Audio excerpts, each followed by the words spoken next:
Pets Add Life, your guide to the latest in pet trends, products, and the joy of the human-animal bond, with Kristen Levine and Chris Bonifati, powered by the American Pet Products Association and DOGTV. Hey, Chris, we got a busy show today. It's a big week for the dog world, and Mother's Day is coming up. Yeah, Mother's Day is coming up. If you're listening to this right now and you haven't bought your mom something, this is your public service announcement. Get your mother something nice. Mother's Day is this Sunday. Do not forget.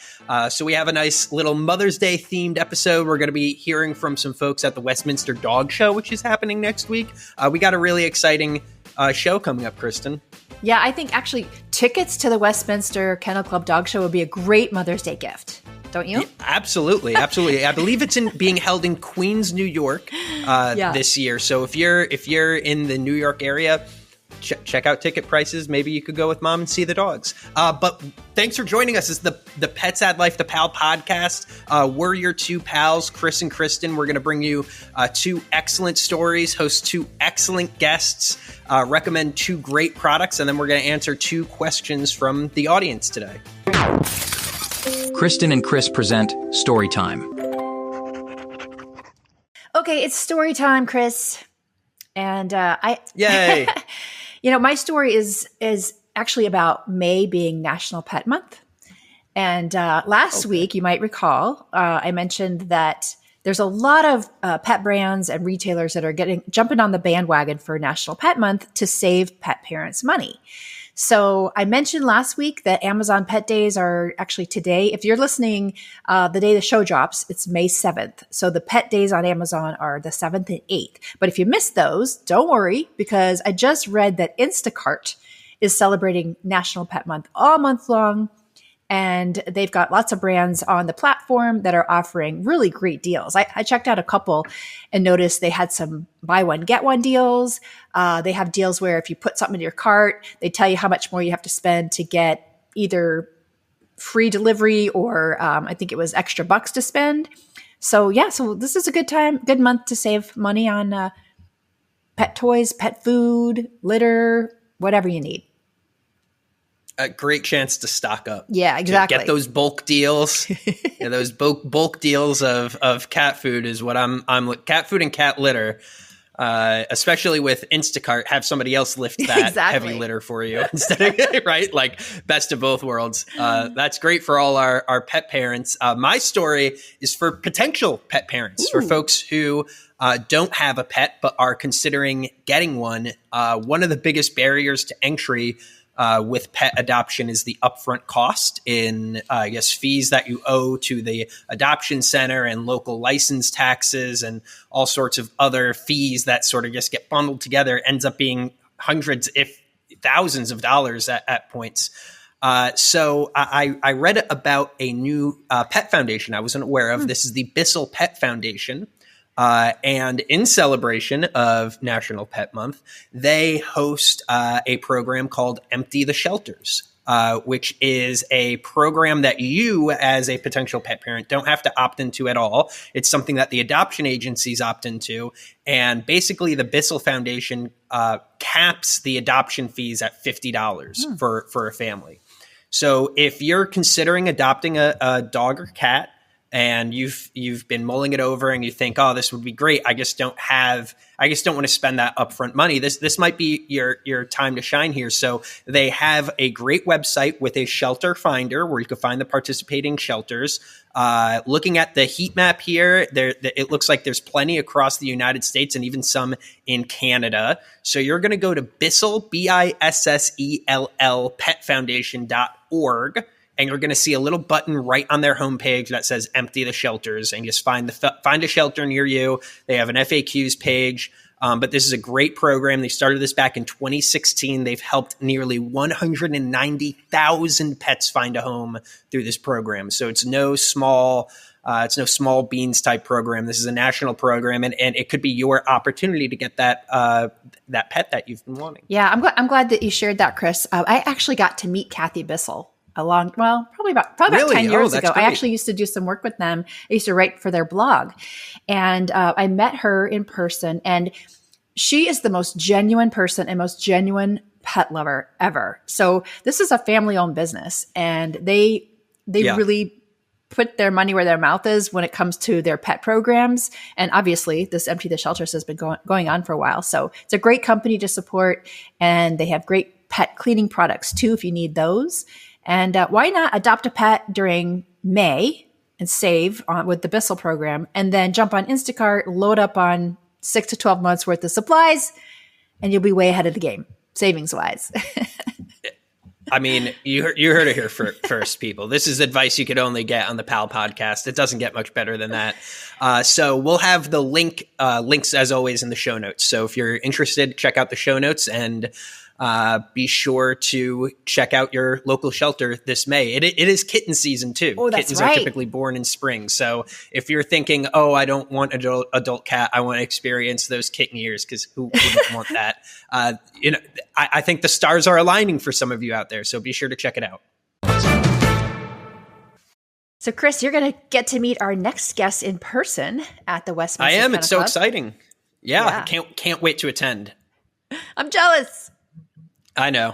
Next year. There's always next year.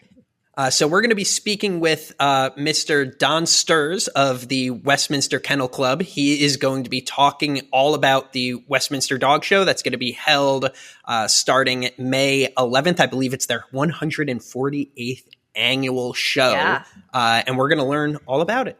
Beyond the Leash, exploring the untold stories of pet passion and professionalism.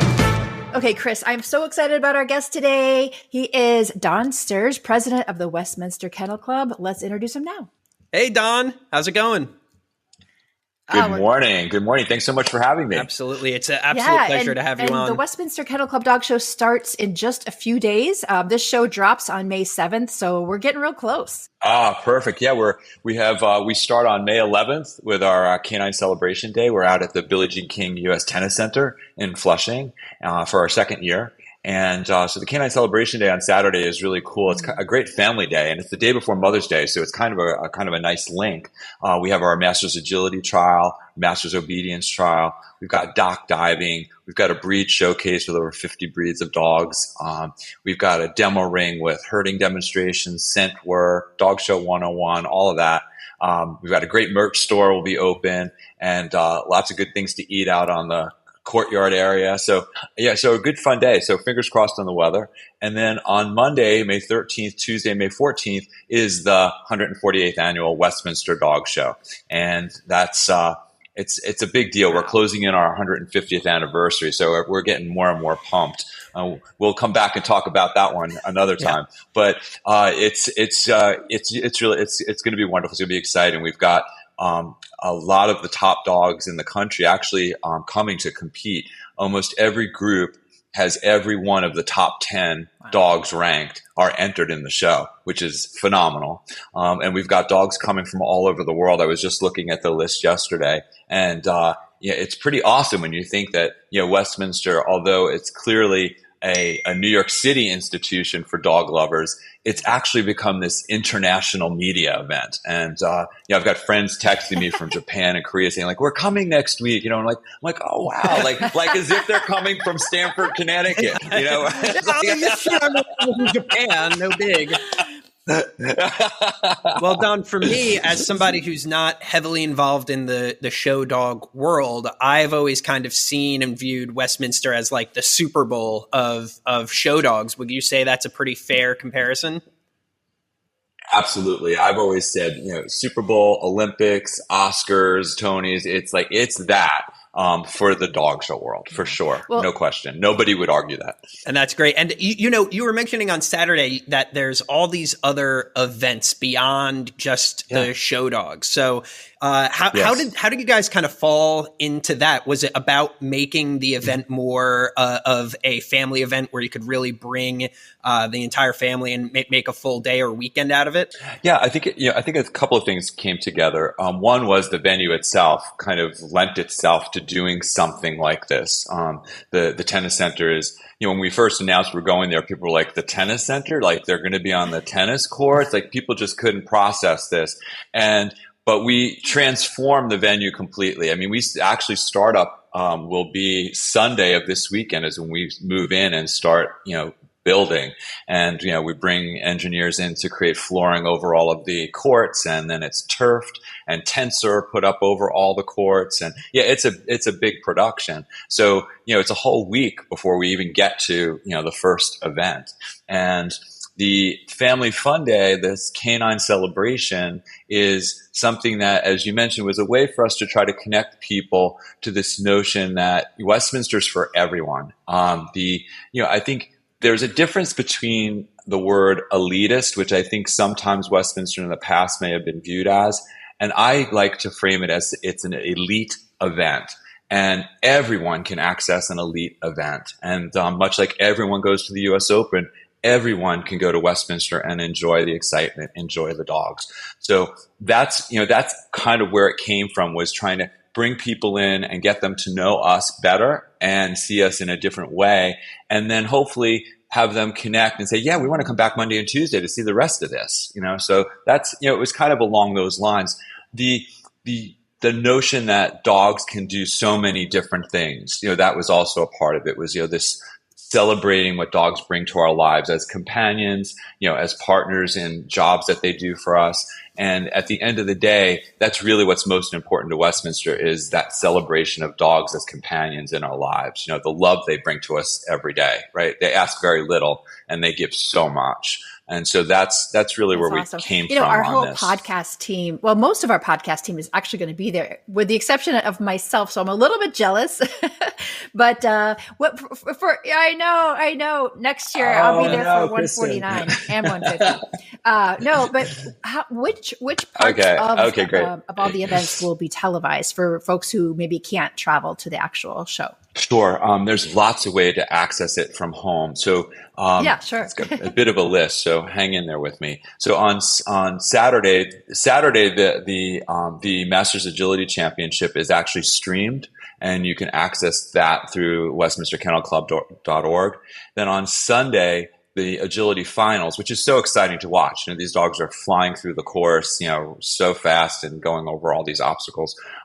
That's going to be aired on Fox Sports from 2 to 4 on Sunday, May 12th. Yeah.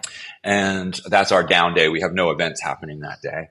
And then on Monday and Tuesday, there's live streaming all day long. You can go on the Westminster Kennel Club website and find a breed you want to watch, and you can watch the breed judging as a live streaming. Then Fox has a live broadcast from 1 to 4 on Monday and Tuesday, and that is on FS2.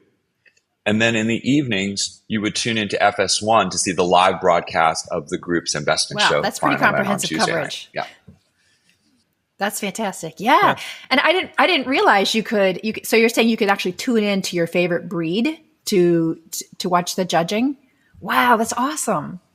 Yeah. That's awesome.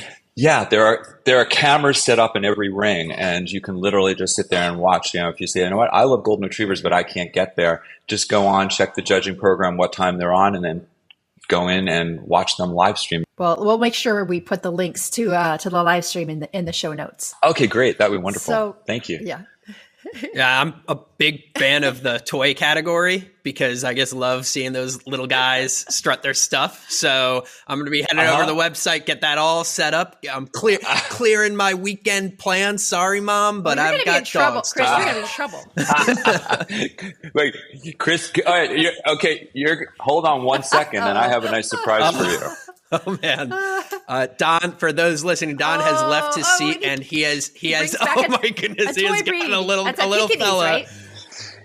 This is it's a Pekingese. Yeah. Yes, Kristen. This is my Pekingese puppy Fiona. Hi, Fiona. And she's just the best. Yeah, she's so great. She actually has been shown already. She's already a champion. Wow. She finished her championship at 8 months of age. And so she just fulfills her role as the First Lady of Westminster. That's great. That's a most excellent title. I love it. Little appearance by Fiona. What's your favorite part of the show, Don? Or the whole event? What is your favorite part? I think there's a few things that grab me. I love walking around and seeing how people are so connected, in a world where, there's so much divisiveness over so many things, but there's something about the love of dogs that like brings everyone together in this particular moment in time. And I love that the dogs have the power to do that. The other moments that I love is that in the morning, before the dog show starts, and you can just kind of feel that reverberation of anticipation and excitement, and nothing's actually happening in the rings yet, but you can feel it from the preparation and the spectators arriving and dogs getting groomed. I love that moment. And then I love that best in show moment. There's something that just never gets tired for me. I think because I know how important it is to the sport. I also know the world is watching. And again, right, the world is now united around this 20 minutes or 30 minutes of time. And just knowing what that means to the winner, knowing what it means to the judge, it's just so emotionally packed, that particular moment. So those are probably my highlights of the event. But I like it all. When if you see me there, I'm running around. I'm a very hands-on guy, so I'm everywhere. So that's like last year I was moving flowers around. Just everything's got to be just right. I could feel that energy pouring through the computer. And speaking of favorite moments, DOGTV launching this week as we sort of talk about favorite moments in the Westminster show, launching this week as you listen to the show will be the Westminster Archive on DOGTV, which is historical content from the Westminster shows dating all the way back to the 1920s, all the way up to today. So you don't have to just enjoy this show. You can enjoy all of them through DOGTV. So be sure to check that out. And I believe we have a quick 30-second promo to play for that right now. Let's check it out. Introducing a tail-wagging trip through time. DOGTV proudly presents the Westminster Archive channel. Dive into a vault of awesome programs spanning from the roaring 20s to today. Every leap, every bark, every triumph. Now available exclusively on DOGTV. Join us for endless hours of the greatest shows on pause. Only on DOGTV. Subscribe today at dogtv.com. Unleash the joy. Oh, I love that's it. Great. I love that's it. Really great stuff. Yeah, we're so excited too because that's a big part of Westminster is its history and its traditions. And I love that we're able, because all of that's just been sitting in the vault. So I just think it was brilliant, of the DOGTV team to go in this direction and create this because, one of the visions that we have is to have Westminster not be this once a year event, but rather I call it, WKC 365, that I want Westminster to be a part of everyone's dog loving lives, every day of the year. And this is a great step in that direction for us. So thank you so much. Fantastic. Absolutely. Well, best of luck with the entire event. Like I said, this show is going to drop on the 7th. So can people still get tickets right up until it starts? Yes, you can get tickets either go to westminsterkennelclub.org and there's a link there to Ticketmaster or go to Ticketmaster directly and you can get the tickets and they'll be right on your phone and you're all set to go. Fantastic. Amazing. And if you can't be there in person, Don shared, the streaming opportunities and the Fox Sports opportunities. So there's a way for everybody to watch. Yep. I'll certainly be tuning in. Thanks a lot for joining us, Don. Oh, thank you so much, Kristen. It was great seeing you. Thanks, Don. Have a great rest of the day. Right, bye-bye. Pets add life. Awesome talking to Don. I can't wait to go see the show myself. I'm a New York native, never went to the Westminster Dog Show before. This will be my first time. Never been? I feel like such a bad dog person now. I feel totally ashamed. So I can't wait to attend. It's going to be an absolute blast. I can't wait to see it in person. You're going to love it. I'm going to watch it on TV. So okay. Looking forward to that. So our next guest, I'm super excited to see these ladies because we had a great time working with them at Global Pet Expo. We've got Chrissy Joy and Amber Aquart, and they are both very talented dog trainers, and they are the hosts of the Dog Moms podcast right here on DOGTV. And let's hear what we had to say with them. Well, look who's here.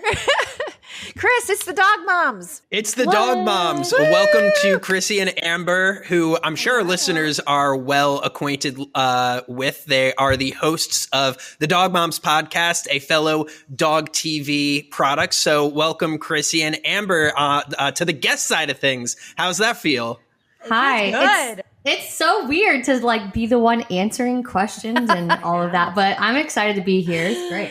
Yeah, and it's perfect timing too, because Mother's Day is this week. It's coming up this weekend. If you're listening to the show, we're dropping this show on May 7th. So we've got a few more days to find your dog mom gift or your mom gift. So, and I heard, Chrissy, that you've got a quiz that recently came out. Yes. Yeah. So it's like an interactive quiz where I'm asking questions to pet parents out there. And then you get to have all these custom answers that's based on maybe what you have at home. And it's a great way to like tailor things to your own pet. So yeah, we have a whole interactive quiz right on there. It's really neat because like in today's world now, I can be recorded asking questions that you can answer right there in live time and then get something customized just for you. That is so cool. That's so great. And I mean, with Mother's Day coming up, typically the celebration is for mothers of human babies, but times are changing. People are becoming more involved in their pet's life. So I want to ask the dog moms, what does Mother's Day mean to you as the mothers of your most excellent fur babies? Okay, I'm laughing at first because is that River in the background? Yes, sorry. He says cat moms too. We need a cat moms day. I'm a cat dad, so in June I'll have my day. It's so funny. I think that River knows whenever we're recording because it's like always wants to be a part of the podcast for sure. He's like, this is the pets podcast, not dogs podcast. Exactly. But Chris, that's a great question. You know, this is actually my first Mother's Day as a human mom, and I've always been a dog and cat mom, and I think a lot of people say, oh, like there's not your fur baby, it's just your pet. But to a lot of us, our pets are not only our babies, but they're like such a huge part of our lives. Yeah. And there's a really big difference between people who own pets and people who like parent their pets. And I think you guys, if you're listening to this podcast, you probably know what the difference is. But it's really just like your pet is such a huge ingrained part of your life that you are not just owning them. They're not just a pet to you. Like they're almost like your child. And honestly, like I have a human child, but my dogs and my cats are just as much a part of our family as my little baby too. And so I think that's why we're celebrating being a dog mom and a cat mom, River. We're also celebrating that too. This is the Pets Add Life podcast. Yes. So cats this is the all-inclusive pets show. All inclusive. Right. Absolutely. As you can see by my menagerie of two-dimensional friends. They're very easy to take care of, aren't they, Chris? They don't need much. They don't need much. They don't need much. Well, we really enjoy your show, and we're so happy to have you on our show. And I thought maybe we'd ask you each to share a couple of your favorite tips for being the perfect dog mom. I need some tips.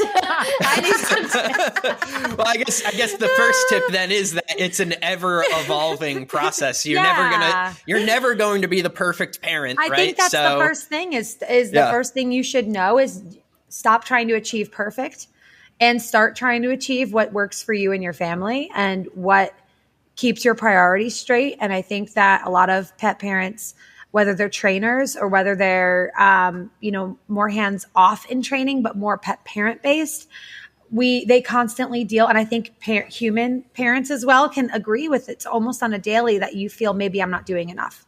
Maybe I should be doing more. Maybe I'm not good enough with time management. And you go along this process where you try so hard to make everybody happy, but you still feel like you're not doing enough. And then you realize at the end of the day, you've also very, very much neglected your own health and needs. And so I think in order to be a great dog mom, and I'm not here to I'm a mom myself, but I'm not here to tell moms what to do because everyone's different. But taking care of yourself should be probably one of the first things that I would say, be sure you're doing. And that's the mental health, that's the dietary, that's physical, so that you can be the best you can be when you're present with your kids and your pets. I would have to agree with that for sure. I was just going to say, isn't that why that's why they tell you to put your mask on first on the plane, right? you can't help anybody if you aren't, in the right mindset, healthy, capable. Yeah, sure. Absolutely. And I think we can put so much pressure on ourselves, especially like hearing from other pet parents and hearing how they do things and playing the comparison game all of the time. Like I know, especially since I've had a baby, I don't get the dogs out as much as I used to. And I was feeling like a horrible dog mom for such a long time because I was like, I used to get them out every single day. And now I can only get them out a couple of times a week if I can do that. But I think that the biggest part is realizing that like, no matter how much you do for your dogs and your cats, that they're just happy to be with you. Mm-hmm. And I've kind of noticed that like my dogs are just as happy to hang out with me as they are to go on this grand adventure. And they're also just as happy to go on a walk around the block with the baby and my husband as they are to like go out, to hiking. And I try to get them that activity and those fun things as often as I can. But when I look at the grand scheme of things, they're just happy like sitting at my feet. And I think it's really important for us to acknowledge that and to not be hard on ourselves about that and realize that like being a great pet parent is just cherishing those moments, loving those moments with your pet and celebrating them as much as you can and not always trying to see what more you can do and just kind of trying to be in the moment with your pet.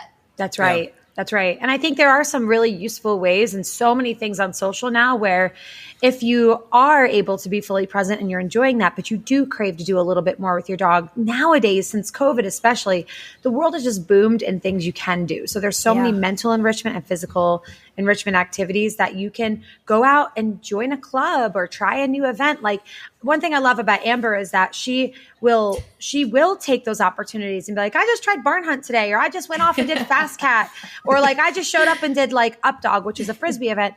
I struggle more and just like, I'm just going to try it. I'm just going to jump in. But I love that, that's something that you can help inspire other people to just give it a try. Like what's the worst that's going to happen? But you also might find out you love it and you meet a whole network of people with a similar mindset. Yeah, I think that's such a great point to see that maybe other people are doing things and you don't have to be the best at it, but you could just put yourself out there and try it with your pet. And even seeing things that people do with their pets at home. Like I know Chrissy does so many different enrichment games with her dogs, so many cool tricks at home with her dogs. And sometimes you see that and you might be like, oh, I can't do that. That's too hard. But even just giving it a try, again, look at how your dog reacts to it. They're not saying, oh my gosh, we need to be the best team that there is. They're just happy to try it with you, to do new and fun things with you. And I think that's really what being a dog mom is all about. Yeah. And when we talk about these kinds of activities and sort of going out of your comfort zone, one of the things we talk about all the time on this podcast is the human-animal bond and how enriching it could be. And so just can you talk a little bit about how stepping out of your comfort zone, owning a dog, has enriched your life as a person? Oh, goodness. I think Chrissy and I could go on and on and on and on. Well, that'd be great. We got that's why you're here. Yeah. I'll start with, I know this is something that Chrissy and I have actually like bonded over, is that we've both dealt with anxiety and getting, for me personally, I don't want to speak for Chrissy, but I know her story as well. Mm-hmm. If I didn't have my dogs, I probably wouldn't be out of the house very much, to be honest with you. I wouldn't socialize. I would probably just be like a little hermit.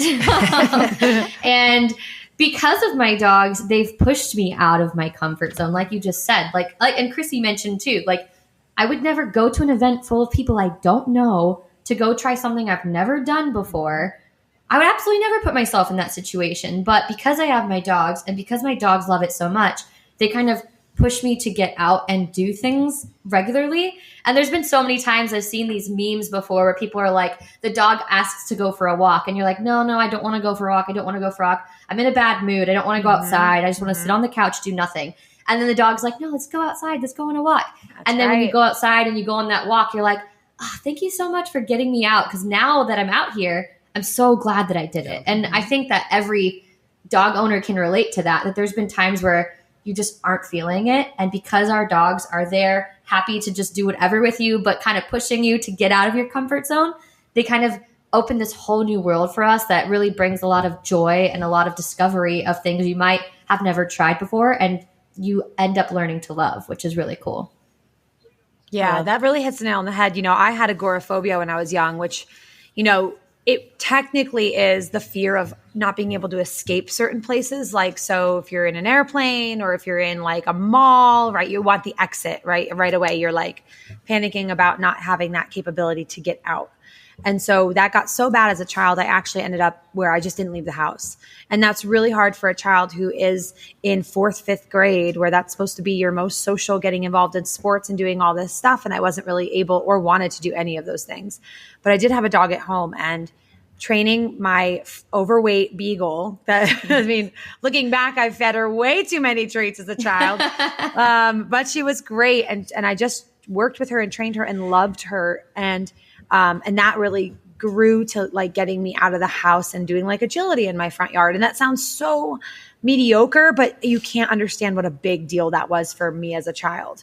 And then it grew into me taking walks with my dog. Like, it was little steps that just showed me that if I had an animal at my side, that was my comfort zone, which actually then translated, I became an equine studies major, which was with horses. Mm-hmm. So an animal was always a part of my life to be my comfort zone, to be my space. And when I moved out of college and got a job and didn't have a dog at my side, all of that came back. Wow. All of that anxiety, all that depression, it just creeped its way back in. And as soon as I was vulnerable in a part of my life, it brought me crashing down. And that's when I quit my job and I adopted Beasley, which is my first dog of the 5. And it was like a light switch, Kristen. Of course, I can't explain it any other way. My husband was like, thank God. Because he was like, I don't know what to do with you. You're a hot mess. But when I got Beasley, it was like, that's it. That's what I've needed. And it was like a light switch. And it just like, it changed my life. Now, I don't have a task trained service dog with me, but I'd love to make one of them that I think would be great because I get migraines. But I can absolutely see where that's incredibly not just useful, but needed to get through some situations that can really create almost a disability in your life. Yeah, thanks. That's great. You heard it here first, ladies at home. A man can't fix your problems, but a dog can. Exactly. Thanks for translating what she was trying to be very, polite about saying. I'm allowed to say that. Yeah, I'm allowed to say that without getting in trouble. I'm not going to lie. I'm on travel right now, and instead of calling my husband, I talked to my dog for 45 minutes on a furbo. Oh my gosh, that's so cute. That's so cute. So, well, if that tells you anything. Yeah. Well, and thanks for opening up and sharing that story. I think it's important for people to hear, how dogs have helped people in different situations. Yep. And, we just moved to a new small town about a year ago, and I work from home. So it's very hard for me to meet people. And I kind of like you, Amber, I like being home. I don't, there's no strong pulling me out to meet new people, but I know I need to. So I took Tulip to a scent class just to kind of meet other dog people. And I take her down to our cute little downtown in Waynesville, and people just stop on the street to meet you. And it's a great, great way to, to help you socialize and feel more comfortable about, making new friends. Yeah. And absolutely. And it's so funny because I don't know about you guys, but if someone doesn't have the dog love in common with me, I don't really know how to talk to them. So it's really nice to have an immediate connection of something in common with someone. When you meet them, you're like, oh, we could just talk about this. And if I didn't have that, I definitely would. I'm just very awkward with people otherwise. Yeah. But when you meet people outside the industry and you say, so do you have a pet? And they say no, you just sort of sip on your drink. And, yeah, right. Yeah. Okay. The conversation just sort of ends there. What do I do now? I didn't have a plan B. Oh no. Yeah, exactly. That was my only topic. Yeah. It's like, well, you don't fill my checklist. So I got my single item checklist. So exactly. I'm going to move on. Yeah. But I think dogs are so cool like that. They really create a community with people you would have never interacted with before. And not just people, but other dogs too. I love meeting other dogs as well. And there's a whole other side of it. And I think I wanted to mention this because a lot of listeners, I'm sure, maybe don't have social dogs. And that's something that if you have a reactive dog or a shy dog, I know that my first dog, I was dealing with social anxiety and trying to train a service dog. But my service dog at the time that I was training had social anxiety himself. Oh, gosh. And so it didn't really go very well. And I felt so secluded. And it was something that I didn't really know how to handle. But then through social media, I was able to connect with other pet parents that were dealing with similar things. And even in the midst of being kind of lonely with a dog that doesn't want to socialize or go to the dog park or go out to eat places because they would rather not do those things, they just want to be with you, you can still find a community of other like-minded and other pet parents that are going through similar things. And that's why I love things like this podcast, like social media, because you can really see people going through struggles with their dog, struggles with their life, and you kind of have that in common with them, and you might end up finding a community within that as well. And so even dogs that have more difficult behaviors to deal with, really find a way to bring you and connect you with other people. And I think that's one of the most beautiful things about dogs. Yeah. That's a great note. And unfortunately, sorry guys. I'm kidding. Unfortunately, we are coming up on time here. I'm sure we could probably have a crossover podcast with a million episodes where we just talk about how told you we would talk about it forever. How beautiful animals have saved our lives in a million different ways. But we appreciate you guys joining us for this special Mother's Day episode. Be sure to check out the Dog Moms podcast wherever you get your podcasts. Or head on over to dogtv.com/thedogmoms. You can find Chrissy's crazy dog mom quiz there, as well as links to episodes and videos. So be sure to check that out. Awesome. It's great to see you ladies again. Thanks, guys. Happy Dog Moms Day. Yeah. Happy Dog Moms Day. Bye. Bye. Man, that was such a great conversation. What a crossover episode, too. A little Dog TV universe crossover episode. I always appreciate a good Avengers Assemble moment there, and it really felt like that. So what a great team. Yeah, we didn't even talk about dog training. I know. How about that? But if you want to check out that quiz that Chrissy was talking about, I'll give you that link one more time. It's dogtv.com/thedogmoms. You'll find it right on the page. It's a lot of fun. I did it during a break earlier and had an absolute blast just giggling at all the different little things that she's thrown in there. So be sure to check it out. The product of the week. For my product of the week, my product of the week. I find it really interesting when celebrities announce products because they typically are inspired by a pet that they own. So Kaylee Cuoco of Big Bang Theory fame, she played Penny, has launched a brand of dog food and supplements called Oh Norman. And she's got this really great story about it, how very similar to what we just heard with the Dog Moms, just a lot of anxiety being in show business, a lot of pressure that was relieved when she rescued this very silly looking Chihuahua mix named Norman. And through Norman, she really can attest to the fact that the human animal bond works because she was doing her career was stagnant. And now she's writing, she's directing, she feels a lot more comfortable. She's doing business outside of show business with this brand. And the best part about it, what really brought me into this is that 10% of the profits from each purchase goes directly to animal rescues in the Los Angeles area. That's awesome. Because that's, where she found Norman. And she since has rescued another dog. Because Norman has sadly passed away. He lived to be 14. A beautiful story. So you can read all about Kaylee and Norman's story at onorman.com. That's OHNORMAN.com. Full line of products. If you order more than $75, you get free shipping. 10% of that purchase is going to be helping rescues. And it really is an inspiring story because things like anxiety and depression, it affects all of us. Doesn't matter how famous or beautiful we are. It really can come down heavy. And sometimes a solution can be sharing some of those feelings with an animal. So I think it ties in really well to what we've been talking about today. Yeah, it really does. It's a perfect fit.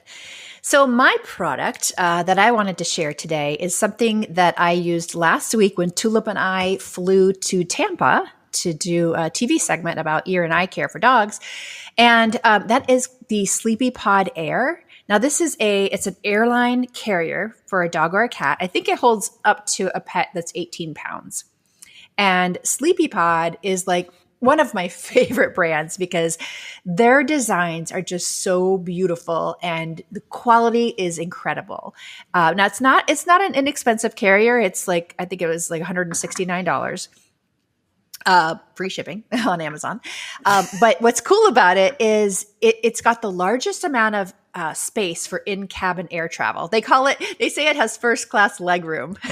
Yes, of course. Yeah. And that's because the ends of this carrier, you can zip them to like fold up. So when you're taking off or landing and the carrier has to be under the seat in front of you, those little sides fold up and you just slide it under. But when you're in flight or if you're just at the airport gate or whatever, you can open them back up so that your dog or your cat has more legroom, so to speak, inside. And wow. This was the first time I'd used it. I had a different carrier for her before, and she was so much more noticeably comfortable in this carrier. And I think it's just because it's super cushy and soft inside, and it's thicker, so maybe it dampens some more of the sound from flight. But I really love it, and they have a lot of different carriers for different types of activities, whether it's car travel, air travel, whatever. But the Sleepy Pod Air is one of my new faves. Yeah, that's great. I mean, traveling with a pet is stressful enough. Yeah. So knowing that they are a little bit more comfortable in some capacity, I mean, that's great. I couldn't even imagine trying to get Tiger in one of those things and move her across the country. I think it's different with cats. They don't really like that. But hey, sometimes you have to, right? And there's really no other alternative. Yeah. Yeah. Well, and if you had to and your cat was really anxious or your dog, you could talk to your vet about, some type of relaxation medication or something natural like pheromones. Yeah, great. Well, that's a great recommendation, Kristen. And I believe that brings us to my personal favorite segment of the show, where we answer some of your questions and do our best to provide some sound advice. So let's jump right into that. Q&As. Okie doke. All right. Our first question today comes from Beth in Seattle. And she says, I've noticed my dog has been scratching a lot lately, but there are no signs of fleas. What are some of the other common causes of itching in dogs, and how can I help alleviate his discomfort? That's a great question. Yeah. It is. Great question. It is. And actually, I can take the first stab at this. Because, yes, please. My previous dog, who passed a couple years ago, Chili, he had what's called atopic dermatitis. He was allergic to a lot of things in the environment, ragweed, grass seed, just all kinds of stuff. And he would get very itchy in the spring.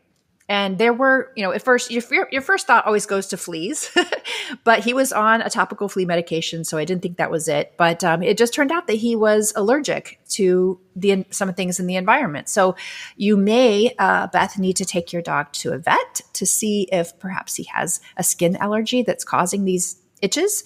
And also, some dogs are allergic to flea bites. So even if your dog is on a flea type of preventative, if your dog is bitten by a flea and then the flea dies and falls off because your dog's on a preventative, your dog can potentially be allergic to the flea bite, which can also lead to itchy, scratchy, hot spots and things like that. So again, I think that's probably a question for your veterinarian to get some relief. But you got any additional thoughts on that one, Chris? Yeah, one thing I'd say is check the entire dog. Dogs don't have fine motor skills. So they may be scratching at one area, but that's because that's all they got. They're itchy and they could only hit certain areas. I mean, they are not human beings. They don't have that careful ability to find a particular area and scratch gently. And I would get this looked at sooner than later. I know from experience with my family dog that sometimes it could just be, like you said, an allergy or an irritation, but the itching actually makes it worse and it gets infected because it's either scratching as hard as they can or not at all because they just lack that fine motor ability. So I would say that while the issue itself is probably not urgent, the consequences are, and I would seek the attention of a vet to get the animal to stop itching. It could be things like inflammation or irritation. It could be any number of things. And chances are, though, if the dog still seems happy and their coat is fine and there's nothing wrong, it's probably minor, but the itching itself could actually make things worse. So I wouldn't delay on that. That's a really great point, because the itching can, if your dog opens up the skin, then you can be dealing with a bacterial infection. So now you have two things which you is gotta bad. deal with. So Yes. okay, cool. All right. So our second question. This is a cat question. So Chris, get ready for it. Here we go. Okay. You're my cat guy. Okay. This is I'm the from cat Tina. guy. Tina in Phoenix. She says, my cat is very shy and hides whenever we have guests. Are there specific strategies I can use to help her become more social and less fearful? That's a great question. And the common answer people would give is no. Cats are stubborn and cats are difficult. But here's one thing I'll say about nervous cats is they just need some time, right? It's typically time and comfort. So if you're having guests over sparsely, they're always going to hide from guests. And if you're not bringing new people into the home often, they're going to view every single person who comes in as a stranger. So I would say up your social game a bit. Invite some more people over to see and hang out with the cat and interact with the cat. Also, I found that cats in bonded pairs will typically have one social cat and one antisocial cat. And in my experience, that's almost impossible to break. They've kind of fallen into their roles of one person being the, hey, you go check it out cat, and the other cat being the, I'll protect the den. And that's a little more difficult to break. And here's the thing, with dogs, it's easier because they can be trained and tempted. Cats' instincts are much stronger and they'll hold to those. So I would just encourage the cat to interact with more people. I would try to keep it natural, let the cat come out slowly instead of trying to track it down when people are over and force it into those situations. If you force it, you're probably going to reinforce the behavior. Yeah, I was going to say, I'm glad you mentioned that, because I was going to say, don't go get the cat and drag her out to meet the people. Yeah. But it's got to be on her terms, or like Chris said, you may just be making the situation worse. But you also might try getting some pheromone diffusers, or things that you can plug into the wall to kind of calm her down, so that maybe she would be more inclined to come out and say hello. But otherwise, that's just her personality and personality. Very funny. One thing I've seen too, and I've read about, is that if you use active stimulation toys, it could break some of those nerves. Sometimes a cat is shy because they don't feel well prepared to defend themselves. And I know that sounds ridiculous, but you have to remember these are wild animals we're talking about, and they're very instinctual. And if you use some of these hunting stimulation toys, the ones with like a little ball in the carpet that runs around while you're not home, it could actually build up the confidence of the cat to feel like, oh, I now have that skill set required to go out into the world, because that's how the cat brain works, right? They spend time with their pack and gain skills. And when they feel like they've graduated, they leave the pack and start their own family. So I've read that may help as well. So who knows? But also you could just have a shy cat. And there's nothing wrong with that. That's right. Yep. All right. Well, I think that wraps it up for our show today. This was a jam-packed show. It was. I mean, we had the Westminster Dog Club. We got the podcast Avengers together and had a great discussion revolving around Mother's Day. We answered some questions. And again, if you want your question answered, head on over to petsadlife.org/podcast. Scroll down to the bottom of the page, submit a form with your question, or if you are mighty brave, you can record a voice memo and you just might hear your memo on this show. In the meantime, be sure to like and subscribe. Stop by every Tuesday for a new episode, because that's when we'll be releasing them. That's when we'll be here, and we'll have more great stuff coming your way. Yeah. Have fun with the show dogs next week, Chris. I will. I'll try, I'll say, just so that you don't feel too bad. All right. We'll see you next week. See you next week. Thanks, everyone. Pets Add Life.